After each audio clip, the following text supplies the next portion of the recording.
Assalamualaikum warahmatullahi wabarakatuh. Kembali lagi dengan saya Nurwan Notmainah. Pada kali ini saya akan membahas materi tentang pendekatan kualitatif. Pengertian menurut Muhtadi 2025 dan Nur Risa. Nah, menurut Muhtadi, pendekatan kualitatif adalah metode untuk mengkaji fenomena secara mendalam dengan mengungkapkan makna dan pengalaman subjek dalam konteks yang alami atau natural setting, terutama dalam dunia pendidikan.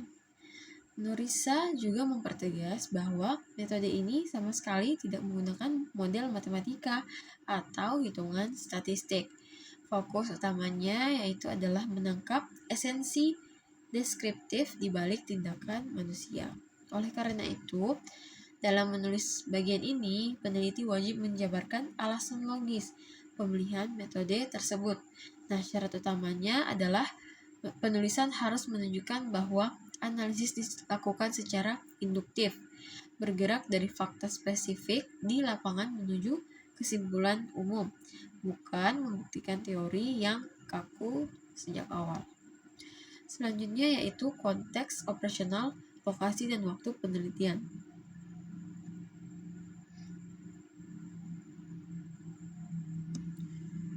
Nah, Setiawan mengingatkan bahwa pemilihan tempat tidak boleh acak, melainkan harus logis, realistis, dan memiliki relevansi masalah, serta memiliki kemudahan aspek. Sebagai contoh aplikasinya yaitu di Prodi PGSD.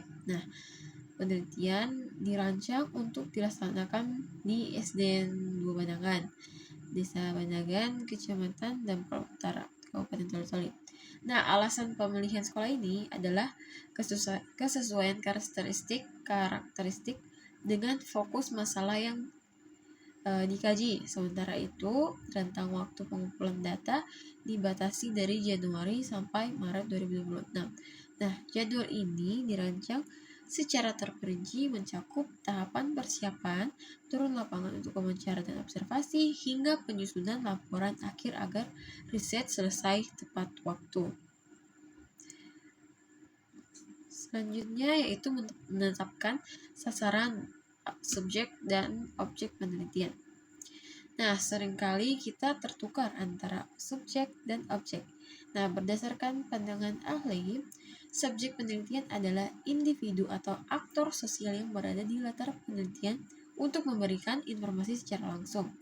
Wijaya memberikan 3 syarat subjek kualitatif. Mereka sudah lama menyatukan dalam kegiatan yang dikaji, terlibat penuh, dan punya waktu untuk diwawancarai. Di sisi lain, objek penelitian menurut Suharsibi Arikunto adalah sasaran, aktivitas, atau variabel yang diamati secara strategis. Selanjutnya yaitu implementasi ragam teknik pengumpulan data. Nah, terdapat 3 pilar utama yaitu wawancara, observasi, dokumentasi. Wawancara di sini memilih jenis semi terstruktur, artinya membaca pedoman pertanyaan, tetapi di lapangan lebih fleksibel mengeksplorasi pandangan mendalam dari informan. Yang kedua yaitu observasi, dilakukan secara langsung untuk merekam perilaku real siswa saat proses belajar mengajar tanpa rekayasa. Yang ketiga yaitu dokumentasi, nah berupa arsip nilai, RPP, foto kegiatan, atau catatan sekolah untuk memperkuat keaslian temuan. Putri dan Nurhayati menekankan bahwa penelitian teknik ini harus ditulis secara operasional, ilmiah, dan menjelaskan bagaimana langkah nyata pelaksanaannya di lapangan. Selanjutnya yaitu struktur tripartit sumber data primer, sekunder, dan tersier. Pada data primer merupakan jantung penelitian yang diambil langsung dari sumber pertama tanpa perantara. Contohnya adalah transkrip, rekaman wawancara dengan guru kelas, dan catatan observasi langsung, sifatnya asli dan aktual. Selanjutnya, data sekunder sebagai bahan pendukung untuk memperkuat analisis teori. diperoleh dari jurnal ilmiah, laporan penelitian terdahulu, maupun data statistik sekolah yang sudah ada. Lanjut, yaitu data tersier, berfungsi sebagai pelengkap berupa informasi dasar atau pemahaman awal sebelum riset. Contohnya adalah ensiklopedia pendidikan, kamus istilah, atau indeks jurnal. Selanjutnya yaitu peneliti sebagai human instrument dan kriteria kualitas data. Nah, penelitian adalah instrumen utama. Peneliti yang terjun langsung mengamati, merasakan, dan menginterpretasikan makna di lapangan. Alat bantu seperti pedoman wawancara hanyalah instrumen pendukung. Untuk menjaga agar data yang dikumpulkan instrumen manusia ini tidak bias dan tetap objektif, dokumen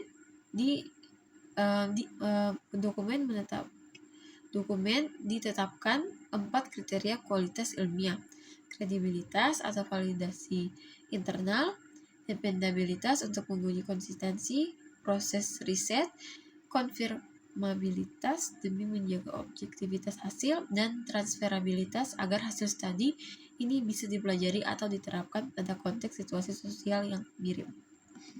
Selanjutnya yaitu alur teknik analisis data kualitatif.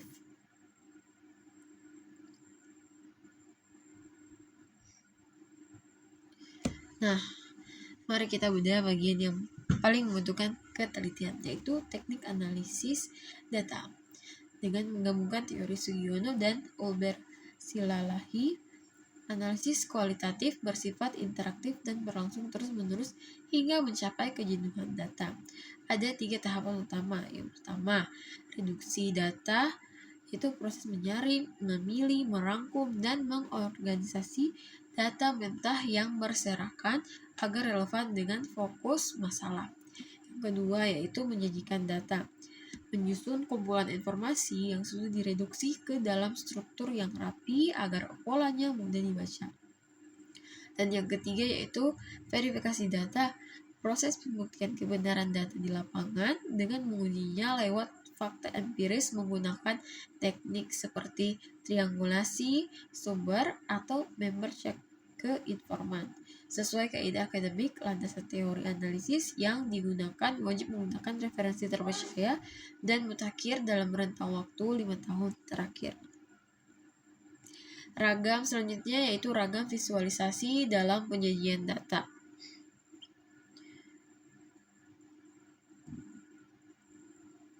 Nah, terdapat 2 format utama. Yang pertama yaitu narasi, deskripsi mendalam berupa kalimat ekspositori untuk menggambarkan dinamika kelas, misal membandingkan minat baca atau efektivitas metode mengajar. Selanjutnya yaitu tabel deskriptif. Nah, tabel ini digunakan untuk mendukung data kualitatif. Kita bisa memakai tabel satu arah jika hanya menampilkan satu karakteristik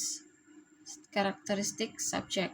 Tabel dua arah untuk menunjukkan hubungan dua karakteristik, seperti mengelompokkan jumlah mahasiswa berdasarkan fakultas dan kewarganegaraan, atau menggunakan tabel kontingensi BXK untuk memetakan kategori data yang lebih kompleks.